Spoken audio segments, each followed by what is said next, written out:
O segundo tema abordado será a doença inflamatória pélvica, conhecida pela sigla DIP. Doença inflamatória pélvica é a infecção, é o processo inflamatório relacionado com os órgãos do trato genital superior, ou seja, ocorre invasão das bactérias, geralmente da região da vagina e do colo uterino, para dentro da cavidade uterina, disseminando-se para as trompas, podendo ir para ovário e para toda a cavidade pélvica. Na grande maioria dos casos, essa doença ela é assintomática ou oligoassintomática. A dor abdominal é o principal sintoma, mas pode variar de muito leve até casos de dor mais intensa, que seriam os casos mais avançados. A importância clínica é porque é uma doença que leva a graves complicações e, por isto, gera um grande problema na saúde pública. Como não é uma doença de notificação compulsória, então os números que a gente tem são subestimados. Essa incidência em torno de 10%, em alguns trabalhos pode mostrar que ela pode chegar até 18% e acomete principalmente mulheres jovens entre 15 e 25 anos. A maioria dos casos é polimicrobianos, sendo que a clamídia e o gonococcus são os principais agentes envolvidos. Estão envolvidos em até 30% dos casos.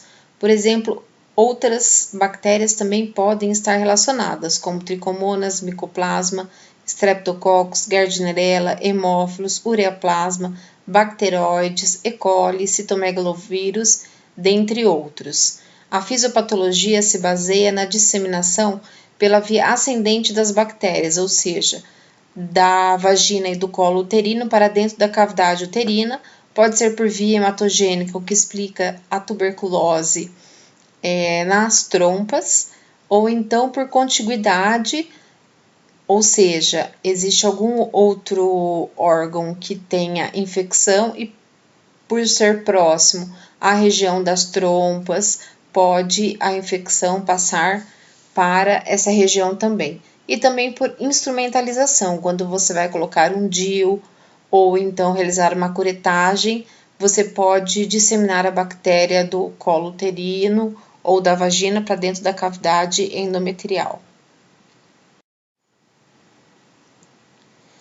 A fisiopatologia está relacionada com a ascensão, aqui na explicação deste diagrama, das bactérias que estão na região, pode ser cervical, como por exemplo Chlamydia neisseria, ou então da região vaginal, como os bacteroides, como a Gardnerella.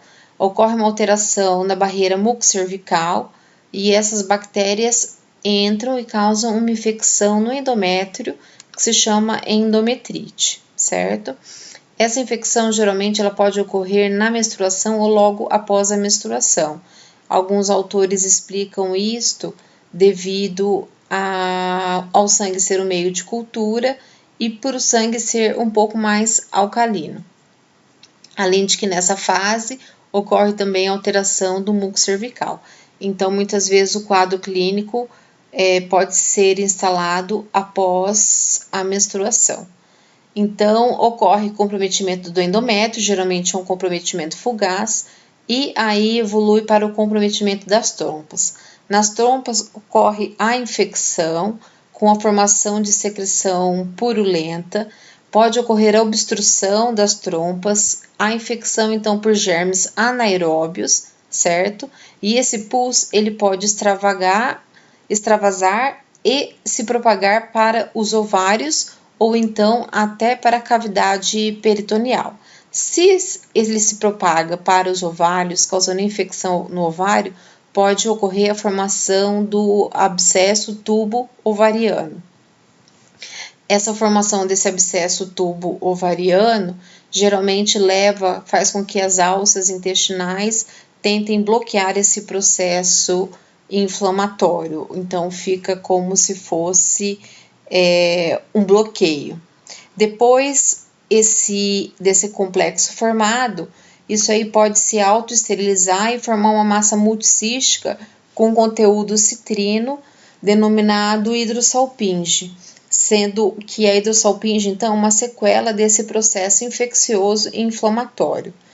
Embora seja menos frequente, esse conteúdo do abscesso tubovariano pode, então, ser tão intenso e causar uma tensão aumentada, ele pode se romper, caindo pus para dentro da cavidade peritoneal, levando até ao choque séptico e ao óbito. Na maioria dos casos, a DIP ela é de leve a moderada e os casos letais são pouco frequentes. Esse slide mostra a evolução da doença, os estágios da DIP.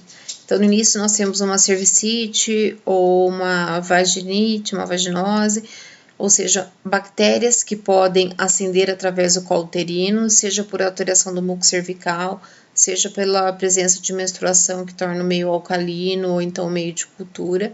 Essas bactérias então levam a uma endometrite fugaz e do endométrio as bactérias elas vão até as trompas, causando a salpingite, no início sem peritonite, depois evoluindo com peritonite, né, que seria a inflamação do peritônio, e depois a formação de pio-salpinge. A salpingite pode cursar, então, com o bloqueio das fímbrias, um processo de cicatrização das fímbrias e acúmulo de pus dentro das trompas, e isso pode se estender para os ovários, levando à formação do abscesso tubovariano. Esse abscesso tubovariano ele pode se romper, caindo pus na cavidade peritoneal, e em algumas vezes esse processo pode se autorresolver, levando então à autoesterilização e formação de um conteúdo dentro da trompa, de um líquido citrino e sem micro-organismo, que seria a hidrossalpinge. Quais são os fatores de risco, então, para a doença inflamatória pélvica? Ser jovem, como já foi visto, a grande maioria tem entre 15 e 25 anos. Ser solteiro, ter múltiplos parceiros sexuais ou um parceiro sexual recente. Relação sem uso de preservativo. Ter relação com um parceiro que tenha uretrite, uma história atual ou passada de doença inflamatória pélvica ou uma infecção sexualmente transmissível, o uso de DIU em pacientes com cervicite. Usar DIU não é fator de risco, tá? Apenas é fator de risco na paciente que tenha cervicite. Relação sexual durante o período menstrual e pós-menstrual pelos fatores já explicados previamente. Pensando então nos fatores protetores, seria o uso do preservativo, tratamento de um corrimento vaginal adequado, que pode ser uma vaginite, uma vaginose, uma cervicite, o uso de contraceptivo hormonal, porque o contraceptivo hormonal torna o muco cervical mais espesso, impedindo a ascensão das bactérias, e o diagnóstico ele pode variar, porque a maioria das pacientes tem poucos sintomas, mas se tiver sintomas, o mais importante seria a dor abdominal, que pode variar de intensidade, de leve até muito intensa. E no caso de muito intensa, geralmente é aquela paciente que já evoluiu por um estágio de doença mais grave. Então, os critérios diagnósticos são clínicos e são divididos de acordo com critérios maiores ou menores, como será mostrado no próximo slide. Para o critério da doença, nós temos que ter 3 critérios maiores e um critério menor. Dentre os critérios maiores são dor abdominal pélvica, dor à palpação de anexos e dor à mobilização do colo uterino. Os critérios menores: temperatura maior do que 37,8, um corrimento cervical ou vaginal anormal, hemograma mostrando leucocitose com desvio à esquerda, alteração de provas de infecção, como aumento de PCR e VHS, e comprovação laboratorial de clamídia ou gonococo na região cervical. Além dos critérios maiores ou menores, a gente também tem os critérios elaborados, que são aqueles que, se presente qualquer um deles, já faz o diagnóstico, já é suficiente.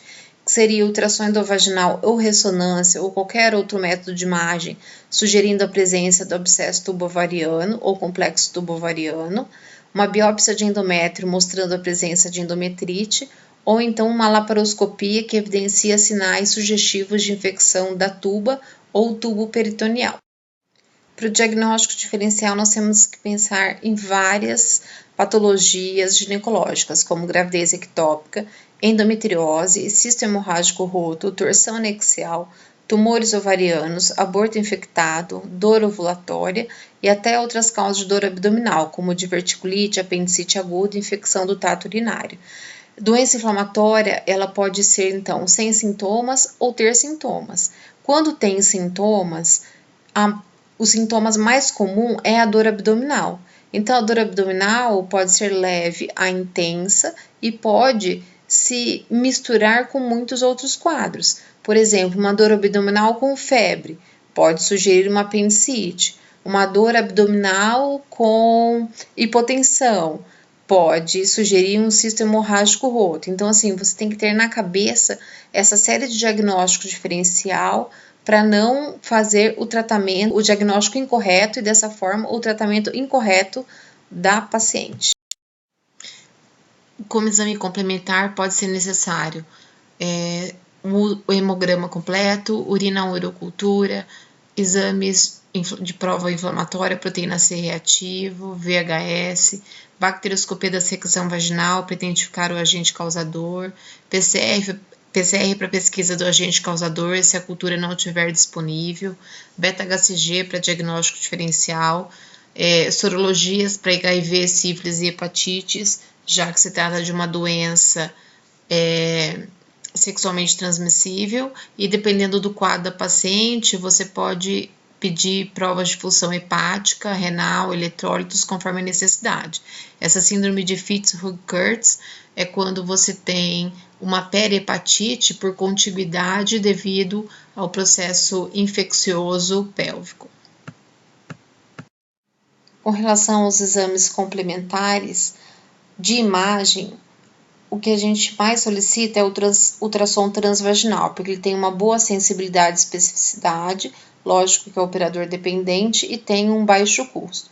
Então, uma anamnese bem feita, um exame físico bem feito, exames laboratoriais e ainda a discussão com o ultrassonografista ajudam a gente a chegar no diagnóstico conclusivo.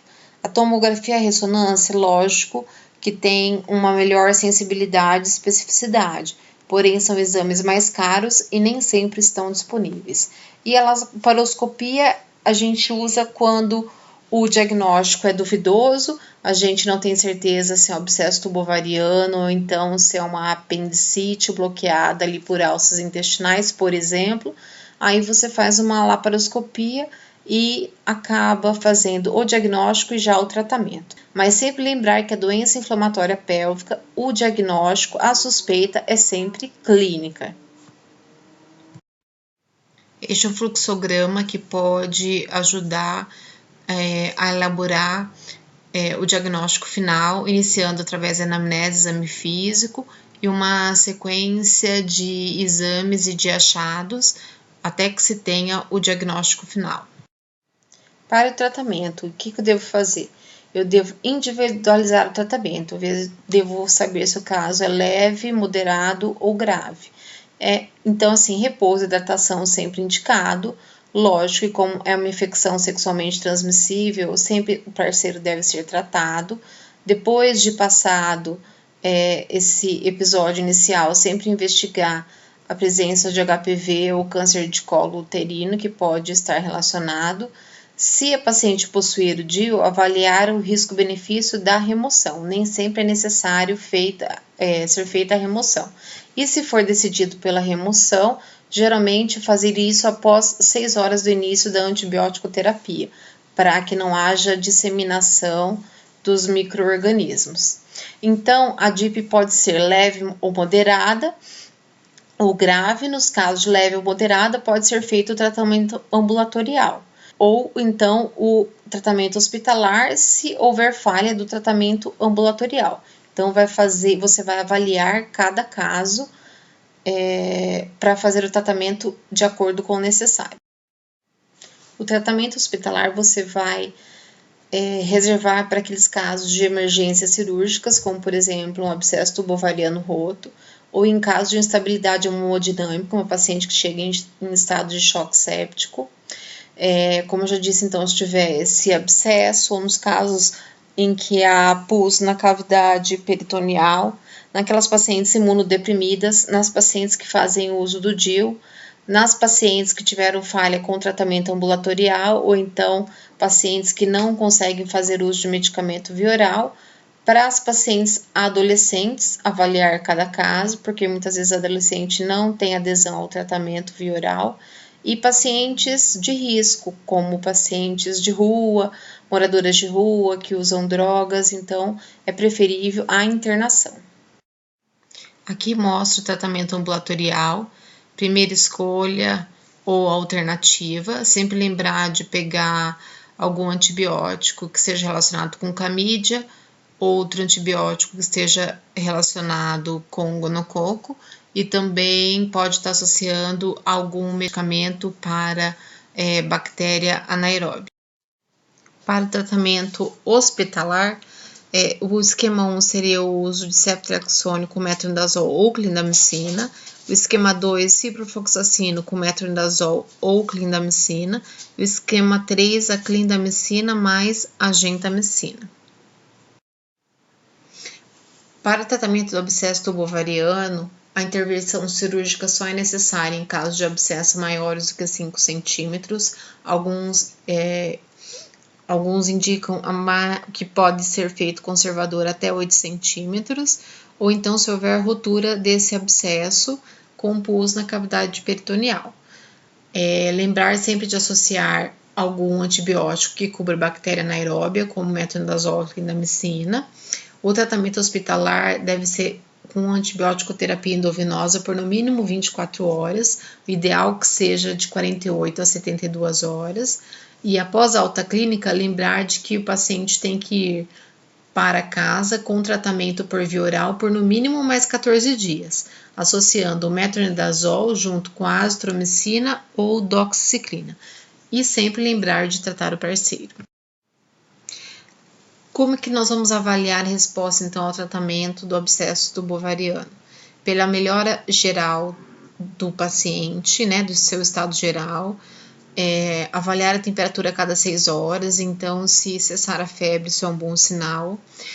Melhora através da palpação e toque vaginal, palpação abdominal e toque vaginal.